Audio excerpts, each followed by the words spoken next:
नमस्कार मेरे YouTube के निवेशकों।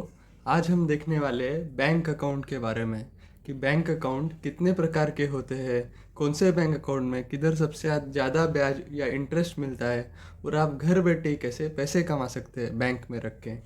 तो आप सभी का स्वागत है मेरे YouTube चैनल में निवेशक एकेडमी में। इस चैनल पे आपको सभी फाइनेंस रिलेटेड अपडेट्स मिलते रहेंगे, तो इस चैनल को सब्सक्राइब कीजिए, आपके फीडबैक शेयर कीजिए, लाइक कीजिए और अपने सभी दोस्तों से शेयर कीजिए। तो चलिए अपन शुरू करते हैं बैंक अकाउंट के बारे में। आप सभी को पता है, आप जब भी कोई बैंक में अपने एरिया के बैंक में जाते हो तो कितनी गर्दी होती है, सब कतारें लाइन होती है, लेकिन आपको वहाँ पे क्या क्या होता है इसकी समझ बहुत को कम लोगों को रहती है। तो आज हम देखते हैं कि कितने अलग अलग प्रकार की सर्विसेज सुविधाएं बैंक प्रोवाइड करता है। सबसे पहले देखते हैं कि बैंक का फ़ायदा क्या होता है। जैसे कि हम अपने पैसे घर पे यूजुअली रखते हैं, घर पे रखने की बजाय हम बैंक में रखते हैं तो सबसे ज़्यादा सेफ होते हैं।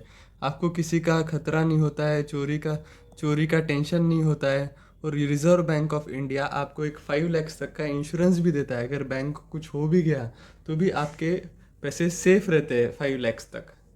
पहली तो बात ये हो गई। दूसरी, आप कोई दूसरे गांव में हो और आपको पैसों की ज़रूरत है तो आप एटीएम कार्ड से कहाँ से भी निकाल सकते हो।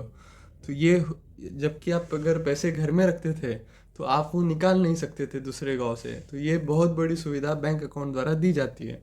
और अभी आप देख रहे हैं कि यूपीआई और सबका क्यूआर कोड का चलन हो गया है। आप एक दुकानदार, कोई भी दुकानदार से आप कोई चीज़ लेते हो तो आप इंस्टेंट बैंक से बैंक ट्रांसफ़र कर सकते हो।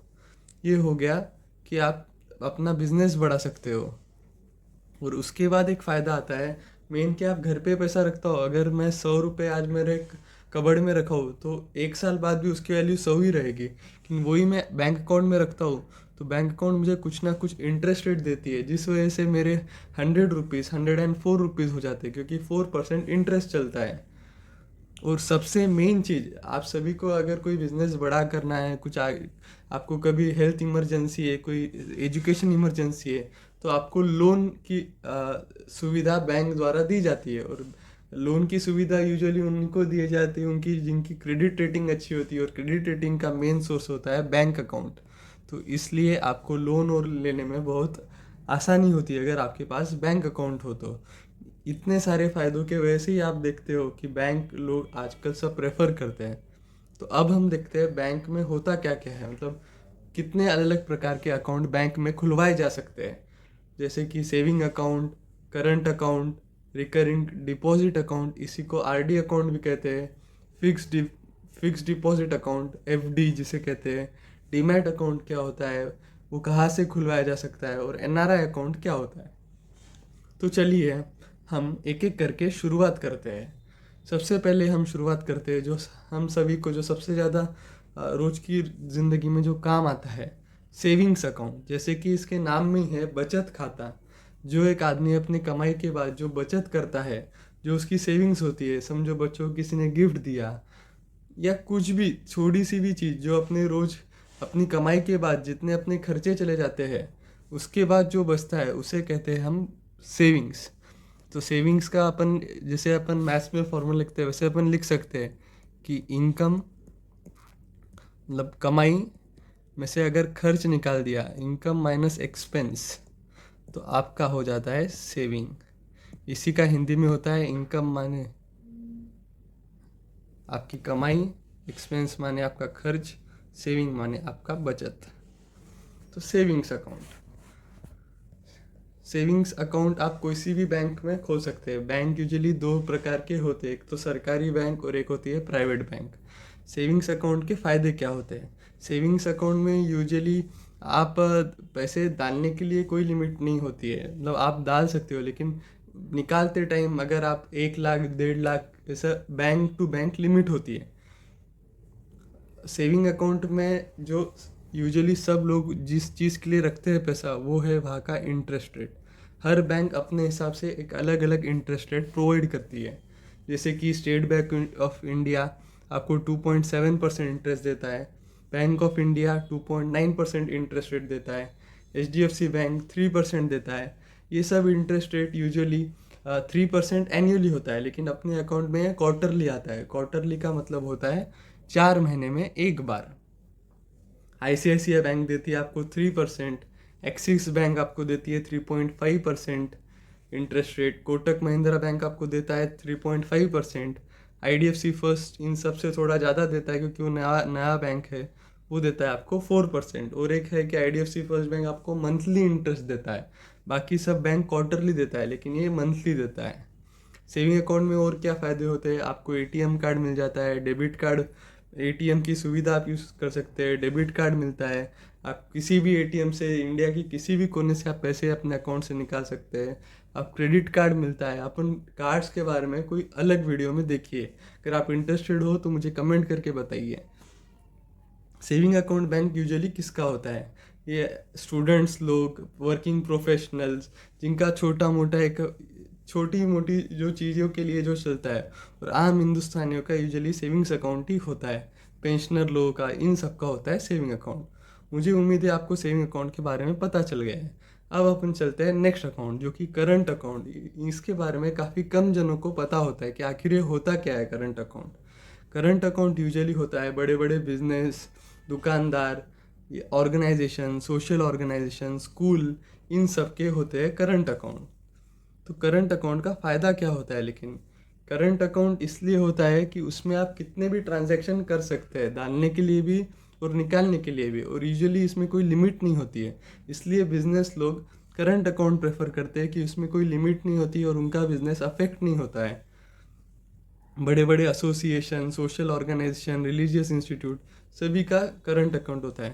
लेकिन क्या आपको पता है करंट अकाउंट पे आपको इंटरेस्ट मिलता ही नहीं है, मतलब जितने पैसे आपने रखे उतने ही रहते हैं। तो ये सबसे बड़ा एक नुकसान बता सकते हैं आप करंट अकाउंट का, इस पर आपको कुछ भी इंटरेस्ट नहीं मिलता है। और वही आप फ़ायदा देखे जाए तो एक ओवरड्राफ्ट फैसिलिटी मिलती है करंट अकाउंट पे। ओवरड्राफ्ट फैसिलिटी मतलब मेरे अकाउंट में 100 रुपये ही है, लेकिन मैं 125 रुपये किसी और को दे सकता हूँ।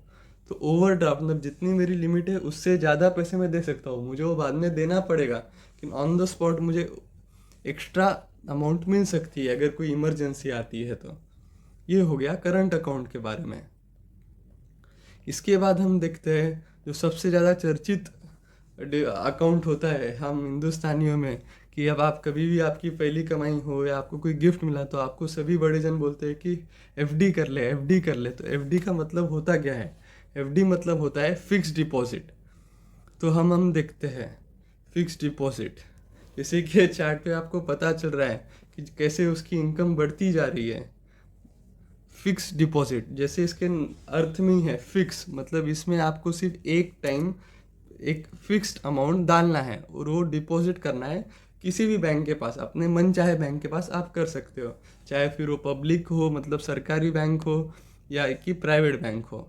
लेकिन इसमें आप एक बारी डालते हो और एक निश्चित समय के लिए डालते हैं, कि समझो 6 महीने, 1 साल, 2 साल। तो आपको पता है कि मुझे 1 साल बाद कोई चीज़ लगने वाली है, तो आप वो सेविंग अकाउंट में ना रखते हुए फिक्स डिपॉजिट में डाल देते हैं।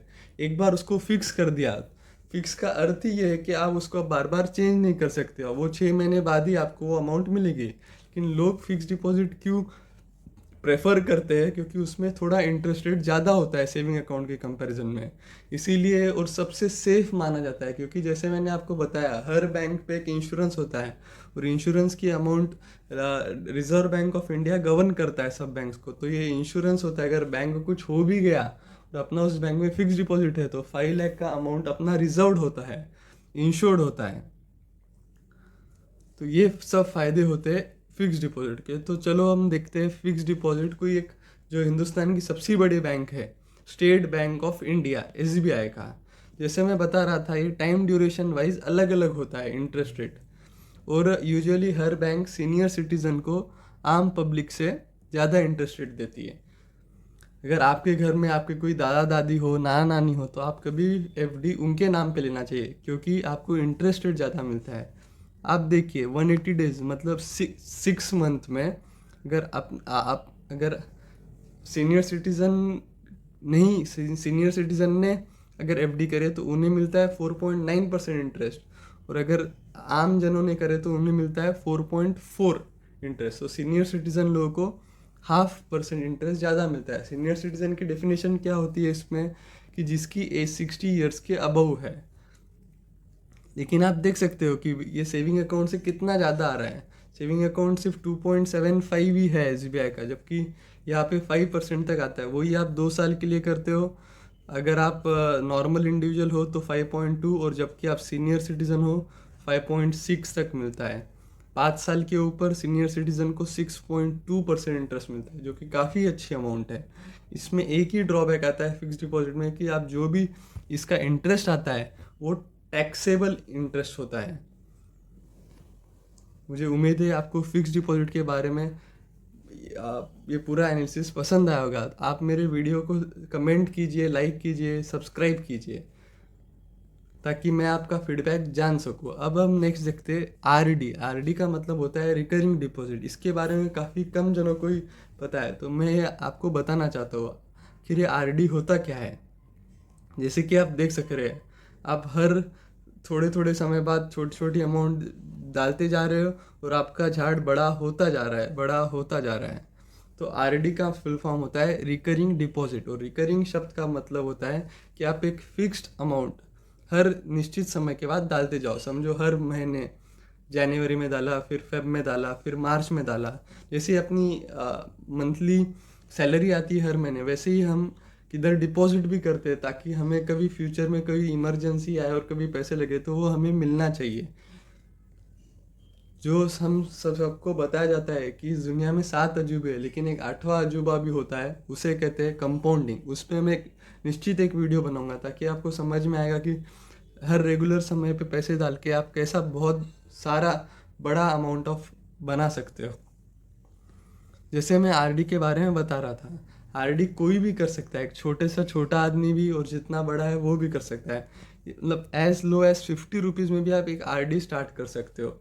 समझो मैंने एक 6 महीने का RD लिया है। 6 महीने का RD मीन्स मैं हर महीने 6 महीने, हर महीने मतलब जनवरी, फरवरी, मार्च, हर महीने में 500 या 50 रुपये डालते रहूँगा 6 मंथ तक। ये फिक्स डिपॉजिट का ही थोड़ा नेक्स्ट वर्जन है, कि हर महीने मैं डालते जा रहा हूँ। इस RD अकाउंट में आपको नॉमिनेशन भी करने आ जाता है, कि अगर आपको कभी कुछ हो गया है तो आप अपने बीवी को, बच्चों को या पति को, किसी को भी नॉमिनेशन बना सकते हैं। आपको पासबुक मिलता है जिसमें आपको पूरी एंट्री मिलती है, और अगर आपको इमरजेंसी आ भी गई तो आप वो 6 मंथ के पहले भी तोड़ सकते हैं, लेकिन एक आपको थोड़ी सी नॉमिनल पेनाल्टी भरनी होती है। तो मुझे उम्मीद है RD आपको समझ में आए। अब आता है जो कि अभी ट्रेंडिंग चल रहा है सभी शेयर मार्केट दुनिया में, जो होता है डीमैट अकाउंट। डीमैट अकाउंट क्या होता है? तो डीमैट अकाउंट होता है जिसके ज़रिए हम स्टॉक मार्केट का दरवाज़ा खोल सकते हैं। ये वो अकाउंट है जिसमें अपन शेयर, सिक्योरिटी, बॉन्ड खरीद सकते हैं और बेच सकते हैं। ना कि हमें, जैसे कि आपको पता है नेशनल स्टॉक एक्सचेंज दिल्ली में है, बॉम्बे स्टॉक एक्सचेंज मुंबई में है, लेकिन अपने को हर समय उधर जाके ये कोई अगर शेयर खरीदना है तो उधर जाने की गरज नहीं है। अपने पास अगर डीमैट अकाउंट है तो अपन कोई भी जगह पे से भी अपन ये ऑपरेट कर सकते हैं। ये जो चलता है कि वर्क फ्रॉम एनीवेयर, तो ये डीमैट अकाउंट के वजह से हो रहा है इतना। डीमैट अकाउंट के बीच में एक NSDL, CDSL, एक गवर्नमेंट की एक प्रोटेक्शन एजेंसी है, जो कि हर ट्रांजैक्शन पे नज़र रखती है। इसलिए अपना सब stress free transaction of share और ये होता है। डीमैट अकाउंट के लिए भी आपको KYC कराना ज़रूरी होता है। जैसे कि आप कोई नॉमिनल अकाउंट बनाते हो, Aadhaar card, PAN card, passport photo, वो सब आपको लगती है। अभी डीमैट अकाउंट यूजुअली सब बैंक भी प्रोवाइड करते हैं। उनका थोड़ा ब्रोकरेज जो कमीशन वो लेते हैं वो यूजुअली ज़्यादा होता है। और आजकल जो नए आ रहे हैं, ज़ीरोधा, ग्रो, 5पैसा, ऐसे काफ़ी नए भी आए हैं, उनका काफ़ी लो रेट है। डीमैट अकाउंट, आपको कोई नया कंपनी का IPO आया है तो IPO के लिए फर्स्ट कंडीशन जो कि होना ज़रूरी है वो है आपका डीमैट अकाउंट। अगर आपके पास डीमैट अकाउंट है तो आप निश्चित ही कोई भी IPO में अप्लाई कर सकते हो। और डीमैट अकाउंट आप अपने मन चाहे किसी भी बैंक से या किसी ट्रस्टेड वेबसाइट से या ट्रस्टेड एजेंसी से खरीद सकते हो। अब अगला जो आता है NRI अकाउंट, इसके बारे में बहुत ये रहता है कि जो लोग बाहर होते हैं वो अपना पैसा घर पे कैसा भेजते हैं। बाहर का मेरा मतलब है विदेश में जो रहते हैं। NRI का मतलब ही होता है नॉन रेसिडेंट इंडियन, मतलब जो इंडियन सिटीजन है लेकिन वो अब यहाँ पे रह नहीं रहे और बाहर किसी कमाई के हेतु गए हैं। तो ये जो एनआरआई अकाउंट होता है उसमें भी अलग अलग प्रकार के होते हैं, एनआरओ, एनआरई, एफसीएनआर। एफसीएनआर का मतलब होता है कि फॉरेन करेंसी में आप डॉलर में कमा रहे हो, लेकिन आप अपने माता पिता जो इंडिया में रह रहे हो वहाँ पे तो इंडियन रुपी चलता है, तो उसको कन्वर्जन करके इंटरनेशनल करेंसी को जो ऑपरेट करता है वो होता है एफसीएनआर अकाउंट। यूजुअली ये सभी एनआरआई अकाउंट का मेन पर्पस होता है कि जो बच्चे अपने विदेश में कमा रहे हैं वो अपने माँ बाप को हिंदुस्तान में पैसे इजीली भेज सके। इसीलिए बहुत सारे बैंक ये प्रोवाइड करते हैं, क्योंकि फॉरेन में अलग बैंक्स होते हैं और इंडिया में अपने अलग बैंक्स होते हैं। दोनों के बीच में एक ये कनेक्शन प्रोवाइड करने के लिए एनआरआई अकाउंट्स बहुत काम की चीज़ होती है।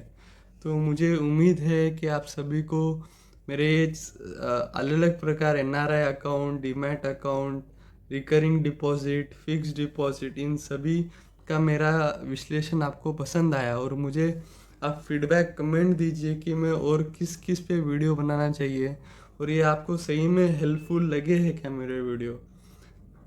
मुझे बहुत मतलब प्रोत्साहन मिलेगा आपके इसके लिए। आप सभी का बहुत बहुत धन्यवाद।